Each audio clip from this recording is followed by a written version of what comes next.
Kaguti, nakusudia kukupa mamlaka ya nchi hii kwenda kuiwakilisha nje, na utakapokwenda kule wewe umeibeba Tanzania yote mgongoni kwako.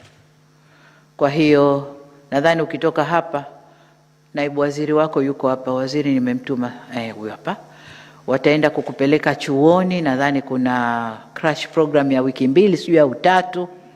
Baada ya hapo watakuwa wamejua kituo chako ni kipi, wanakwenda kufundisha ubalozi kwanza.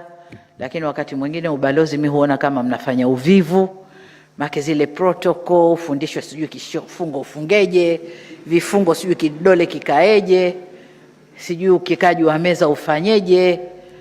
Lakini mtu akikusema vibaya wewe usiseme vibaya, mjibu politely, kitu ambacho mimi siwezi. Wakinikera mimi nabwatuka tu. Nikirudi ofisini msaidizi wangu wa diplomasia ananiambia, Mheshimiwa Kimpale leo ulikuwa hivi. Anambia hiyo kazi yako wewe. Mimi wamenikera, wamesema na mimi nasema. Kwa hiyo utapita kwenye crash program ya kuambia ubalozi ni nini, and then tutakupangia kituo. Utakia kazi njema.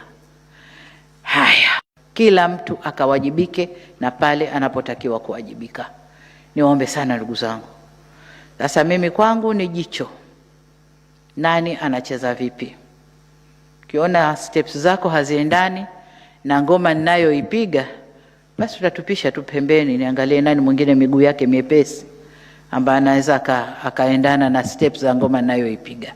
Sawa ndugu zangu, nawatakia kila laheri, kazi njema. Wale waliofikiri labda tukiingia kutakuwa na pindua meza mambo yaanze upya, hapana. Hii serikali inaendelea. Kwa hiyo kutakuwa na mabadiliko, patches, kubadilishana vituo, kubadilishana sekta, hayo yatakuwepo. Lakini mpaka mtu akithiri sana ndo atakaa pembeni. Asipokithiri tutakwenda pamoja, tutarekebishana, tutakwenda pamoja. Kwa hiyo kachapeni kazi, kafanyeni kazi zenu.